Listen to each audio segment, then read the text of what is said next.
बिस्मिल्लाहिर्रहमानिर्रहीम। अस्सलाम वालेकुम। अदाकारा हुमैरा असगर की मौत के हवाले से मैं अपनी पिछली वीडियोस में ये बात वाज़ेह कर चुका हूं कि हुमैरा की मौत ना तो तबई मौत थी और ना ही हुमैरा की मौत मनशियात के इस्तेमाल या ओवरडोज की वजह से हुई है। सो अब दो ऑप्शंस बाकी बचते हैं।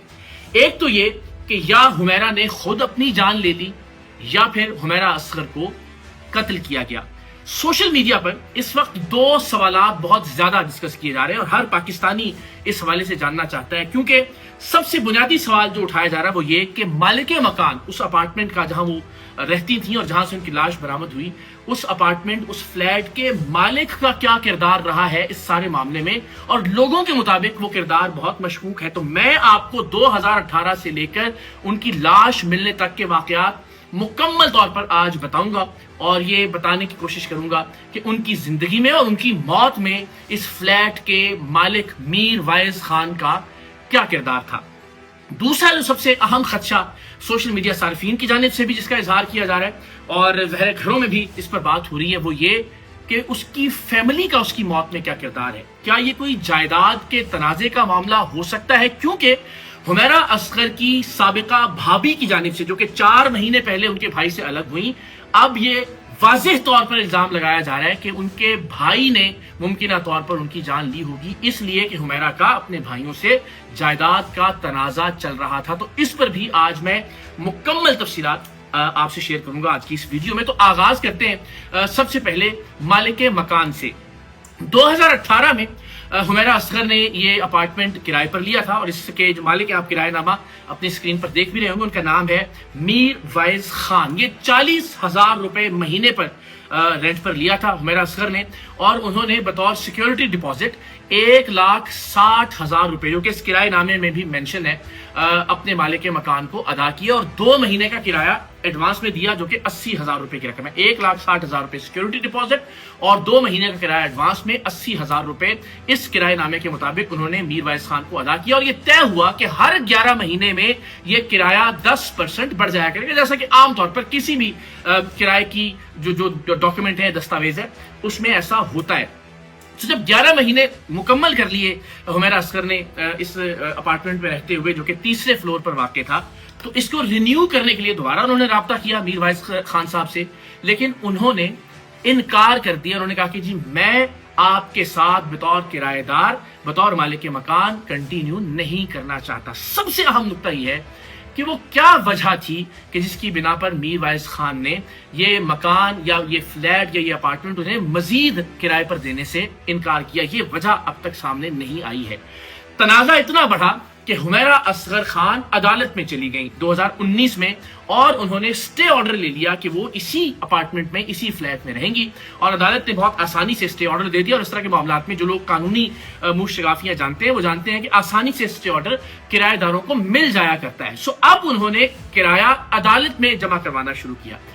कभी कभार ऐसा होता था कि 3-3 महीने का किराया वो एडवांस में दे दिया करती थी और फिर उसके बाद मीर वाइज खान का नंबर ब्लॉक कर दिया करती थी। मुसद्दिका इत्तलात है, यानी ज़ाहिर रिफ्ट मौजूद थी, तनाजा मौजूद था, झगड़ा मौजूद था और ये झगड़ा अदालत में चला गया था। लेकिन उसके बावजूद भी जब वो 2-3 महीने का किराया एडवांस में कहीं से जब पेमेंट आती होगी किसी प्रोजेक्ट की, तो वो एडवांस पैसे देकर मीर वाइज खान का नंबर ब्लॉक कर दिया करती थी। ये मुसद्दिका बात है। और ज़ाहिर है मई 2024 के बाद फिर उन्होंने ये किराया देना बंद कर दिया। अब ये क्या वजूहात थी, ज़ाहिर उनकी जिंदगी के जो आखिरी लम्हात हैं वो भी मैं आपसे शेयर करूंगा, जो तफसीलात आई कि वो किन मुश्किलात से गुजर रही थी, क्या प्रॉब्लम्स थी, किस तरह से वो घबराई हुई थी, इसका इजहार उन्होंने किस किस से किया। ये सारी बातें आपको अंदाजा होगा कि मई से गालिबन उनके ये प्रॉब्लम शुरू हो गए थे और मई से उन्होंने अदालत में वो किराया जमा करवाना बंद कर दिया था। जिसके बाद फिर मीर वाइज खान अदालत में गए और उन्होंने अदालत से दरखास्त की कि अब ज़ाहिर किराया नहीं आ रहा, तो आपसे रिक्वेस्ट है कि प्लीज इस घर को खाली करने का हुक्म दिया जाए। मई, जून, जुलाई, अगस्त, सितंबर, तो इन 4 महीनों में उन्होंने किराया अदा नहीं किया और अल्टीमेटली जो हमारी तहकीकात हैं, जिन्हें हमने सबसे पहले ब्रेक किया कि अक्टूबर के पहले हफ्ते में वफात हो चुकी थी हुमैरा असगर खान की, तो उसके बाद ज़ाहिर ये मुमकिन ही नहीं था कि वो किराया अदा करती। केस 1 साइडेड चलता रहा अदालत में। मीर वाइज खान की जानिब से जो कि केस दायर किया गया था अपना फ्लैट खाली करवाने का, वो केस चलता रहा। हैरानी की बात यह है कि इन 9 महीनों में उनकी मौत के बाद से समन भी आते रहे, अदालत की जानिब से नोटिस भी आते रहे और ये नोटिस उनके अपार्टमेंट के बाहर चस्पा भी किए जाते रहे। उसकी वीडियो भी आपकी स्क्रीन पर मौजूद होगी कि जो उनके दरवाजे पर नोटिस लगाए गए। हैरानी की बात यह है कि समन चस्पा करने के लिए आने वाले या नोटिस लगाने के लिए आने वालों को भी उनकी लाश की बू महसूस नहीं हुई। सामने वाले अपार्टमेंट में जो लोग रहते थे उनके बारे में मैं आपको बता चुका कि वो 5 महीने तक, सितंबर से लेकर फरवरी तक छुट्टियों पर अपने आबाई इलाके में गए हुए थे, तो वो तो ज़ाहिर बदबू महसूस नहीं कर सके लाश के गलने सड़ने की। लेकिन जो लोग नोटिस देने के लिए आते थे, समन चस्पा करने के लिए आते थे, उन्हें भी वो बू महसूस क्यों नहीं हुई, ये भी अपने आप में एक बहुत बड़ा सवालिया निशान है। सो अदालत में ये केस चलता रहा, समन आते रहे, नोटिस उनके दरवाजे पर चस्पा होते रहे और फिर अदालत ने जुलाई में यह फैसला दिया कि अदालत का बेल्फ जाएगा और इस फ्लैट का कब्जा लेकर मालिक मकान मीर वाइस खान के हवाले करेगा। और जब अदालती बेल्फ वहां आया, दरवाजा खटखटाया गया, दरवाजा नहीं खोला गया, फिर पुलिस की मदद से दरवाजा तोड़ा गया और अल्टीमेटली हुमैरा असगर की लाश वहां से बरामद हुई। तो इस सारे अरसे में किराया अदा नहीं किया गया, मई 2024 से लेकर जुलाई 2025 तक, इसलिए कि केस अदालत में चल रहा था और जिस पर केस था हुमैरा असगर पर, वो अदालत में पेश नहीं हो रही थी। तो अदालत ने एक तरफा तौर पर फैसला सुनाया और अपार्टमेंट या फ्लैट खाली करने का हुक्म सादिर किया।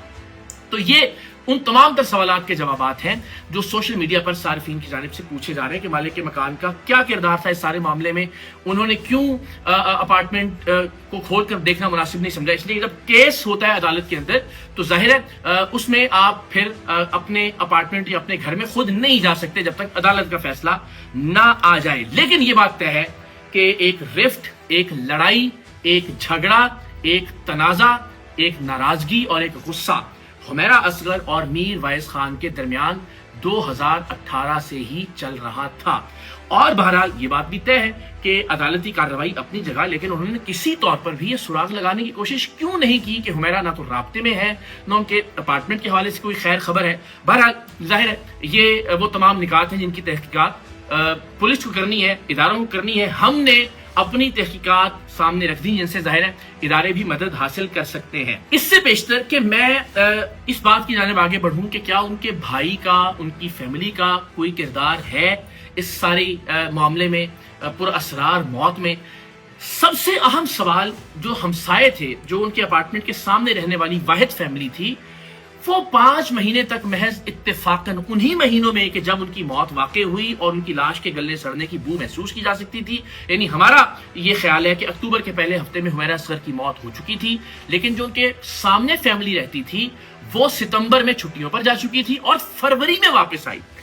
मैं ये समझने से कासिर हूं, हम सब जानते हैं हमारी फैमिली छुट्टियों पर जाती हैं, हमारे इर्द गिर्द हम जानते हैं कि 5 महीने की छुट्टियों का क्या मतलब है।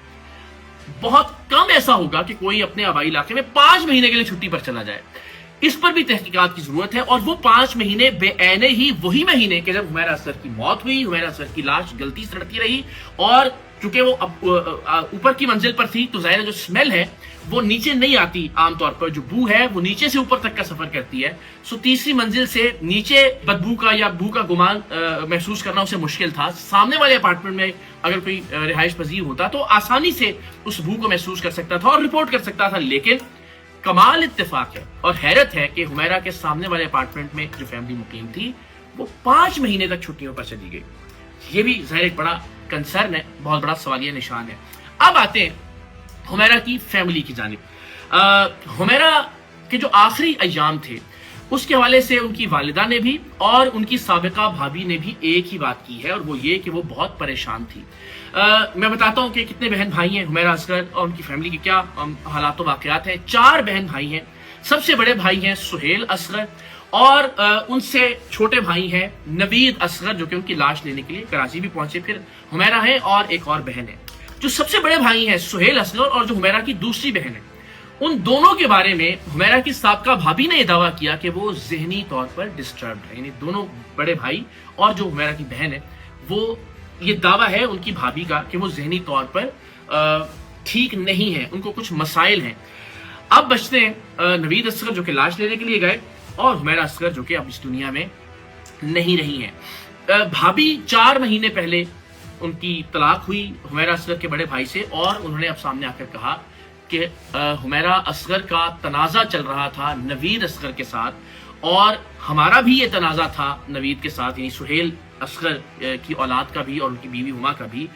اور زبردستی نوید اصغر نے گزشتہ سال جب وہ آئیں اپنی والدہ سے ملنے کے لیے تو انہیں گھر سے نکال دیا تھا. اور حمیرہ اصغر کو گھر سے نکالنے کے بعد ان کی بھابھی کا یہ دعویٰ ہے 4 مہینے پہلے مجھے بھی گھر سے نکال دیا نوید اصغر نے, مجھے طلاق دلوا دی کیونکہ وہ ساری جائیداد ہڑپ کرنا چاہتے ہیں. انہوں نے خیر یہ بھی الزام عائد کیا کہ نوید اصغر میڈیسن یا دوائیں دیتے رہے ہیں بڑے بھائی سہیل کو بھی, اور بہن جو حمیرہ اصغر کی دوسری بہن ہے جو ذہنی طور پر اب سٹیبل نہیں ہے, اور یہ وہی دواؤں کی وجہ سے جو کہ ان کے الزام کے مطابق نوید اصغر ان کو دیتے رہے ہیں. اور ظاہر مقصد یہی ہے کہ وہ ساری جائیداد خود ہتھیا سکیں, اور ان کے مطابق حمیرہ کا بھی اس پر جھگڑا تھا اور حمیرہ کو بھی زبردستی گھر سے نکالا گیا جب پچھلے برس وہ گھر تشریف لائیں. پھر ہما صاحبہ نے, ان کا نام ہما ہے, سہیل کی وائف ہے, انہوں نے یہ الزام بھی عائد کیا کہ جب واپس بھی چلی گئی حمیرہ اصغر کراچی تو کراچی جا کر بھی انہوں نے اپنی والدہ کو فون کیا کہ میرے حالات بہت خراب ہیں, خدا کے واسطے مجھے جائیداد میں سے حصہ دیں یا کچھ مجھے مالی طور پر معاونت کریں. اس کا اعتراف حمیرہ کی والدہ نے بھی کیا. حمیرہ کی والدہ نے یہ الزامات تو رد کیے کہ کوئی ایسا تنازع تھا کہ جائیداد کا کچھ معاملہ چل رہا تھا, لیکن انہوں نے یہ تسلیم کیا کہ حمیرہ جب واپس گئی ہے پچھلے برس لاہور سے آنے کے بعد تو اس نے وہاں جا کر مجھے فون کیا. وہ بہت پریشان تھی اور وہ کہہ رہی تھی کہ میری سمز بھی بند ہونے والی ہیں اور وہ چاہتی تھی کہ اس کی کوئی مدد کی جائے. تو ایسی صورتحال میں حمیرہ کی مدد کیوں نہیں کی گئی؟ حمیرہ کی ایک کزن جن کا یہ کہنا ہے کہ حمیرہ ان کی امی کے چاچو کی بیٹی ہیں, انہوں نے بھی کہا کہ حمیرہ نے مجھے 13 اگست 2024 کو فون آیا تھا حمیرہ اصغر کا ان کی اس کزن کو, اور انہوں نے کہا تھا کہ تم اپنے نام پر مجھے ایک سم نکلوا کے دو. پھر انہوں نے کہا کہ مجھے ایک آڈیو نوٹ کیا حمیرہ نے اور کہا کہ مجھے ایک میسج بھیجو جس میں تم یہ کہو کہ تمہارا ID کارڈ میرے پاس ہے. تو ظاہر کچھ نہ کچھ ایسا چل رہا تھا اس کی زندگی میں جو کہ نارمل نہیں تھا. اور حیرانی کی بات یہ ہے کہ بیٹی رو رو کر فون کرتی رہی, بتاتی رہی کہ میں مشکل میں ہوں, اور اس کے بعد وہ اچانک سے غائب ہو گئی, اور اگلے 9 مہینے تک ماں نے, بھائی نے, کسی نے بھی اس کی کوئی خیر خبر لینے کی کوشش نہیں کی. حیران کن بات ہے, اور ظاہر یہ آسانی سے ہضم ہونے والے معاملات نہیں ہیں. سو 2 بنیادی باتیں ہیں. ایک تو یہ کہ ظاہر مالک مکان کے ساتھ 2018 سے لے کر 2025 تک ان کی عدالتی اور وربل لڑائی چلتی رہی. معاملہ صرف عدالت تک نہیں تھا, وہ نمبر بلاک کر دیتی تھی, مطلب ظاہر کوئی لڑائی جھگڑا فون پر ہوتا تھا. دوسری بات یہ جو الزامات ہما سہیل کی جانب سے لگائے گئے, ان الزامات کی تحقیق ہونا بھی ضروری ہے, اور یہاں بھی ظاہر معاملات گڑبڑ دکھائی دیتے ہیں, دال میں کچھ کالا نظر آتا ہے. ہم ظاہر واضح طور پر کوئی ایجنسی نہیں ہے, کوئی ادارہ نہیں ہے, کسی ایک شخص کو نام لے کر مورد الزام نہیں ٹھہرا سکتے, لیکن ظاہر ہے یہ ضرور کر سکتے ہیں کہ جو حالات و واقعات ہیں بے عین ہی وہ آپ تک پہنچائیں, اور آپ تک پہنچانے کے ساتھ ساتھ جو متعلقہ ادارے ہیں, متعلقہ ایجنسیز ہیں, ان تک بھی یہ بات ضرور پہنچے. سو اب یہ بات تو طے ہے کہ حمیرہ کی موت نہ تو طبعی موت ہے اور نہ ہی حمیرہ کی موت منشیات کی وجہ سے ہوئی ہے. ہم سب کو مل کر بحیثیت قوم یہ یقینی بنانا ہے کہ ظاہر ہے ایک انسان کی موت اس طرح سے ناانصافی کا نشانہ نہ بنے. اگر اس کے ساتھ کوئی ظلم ہوا ہے, اگر اس کے ساتھ کوئی ناانصافی ہوئی ہے, اگر اس کے ساتھ کوئی زیادتی ہوئی ہے, تو ہم سب کا یہ فرض ہے کہ ہم اس بات کو یقینی بنائیں کہ اب یہ معاملہ ہمارے علم میں آ گیا ہے. ہمیں اللہ تعالیٰ نے یہ طاقت اور استطاعت دی ہے کہ ہم سوشل میڈیا پر اپنی آواز بلند کر کے اداروں کی توجہ اس جانب مبذول رکھ سکتے ہیں. تو ہم سب اپنا اپنا رول پلے کرتے رہیں تا وقت یہ کہ حمیرہ کی موت کی تحقیقات کسی حتمی اور منطقی نتیجے تک نہیں پہنچ جاتی. ظاہر CCTV کیمراز جو ہیں ارد گرد کے, وہ 9 مہینے پہلے کی فوٹیجز شاید نہ مل سکے. عام طور پر مہینے, 2 مہینے, 3 مہینے کا بیک اپ ہوتا ہے جو گھروں پہ یا دکانوں پر یا کاروبار پر CCTV کیمراز لگے ہوتے ہیں. لیکن جیو فینسنگ کے ذریعے آج سے 9 مہینے پہلے حمیرہ کے کانٹیکٹ میں جتنے لوگ تھے ان میں سے کون اس علاقے میں اس ٹاور کے قریب تھا, یہ معلوم کیا جا سکتا ہے. اور میری اطلاع یہ ہے کہ نہ صرف پولیس بلکہ حساس ادارے اور ایجنسیز بھی حمیرہ کے اس پراسرار قتل کے حوالے سے تحقیقات شروع کر چکے ہیں. اور یہ امید کی جانی چاہیے اور یہ یقین رکھنا چاہیے کہ انشاءاللہ حمیرہ کی جس طرح سے بھی موت واقع ہوئی وہ تفصیلات ایک دن ضرور سامنے آئیں گی. اور اگر کوئی بدبخت حمیرہ کی اس ناگہانی موت اور اس کے بعد کے اندوہناک اور ہولناک واقعات میں ملوث ہے تو اس کا نام بھی ضرور سامنے آئے گا.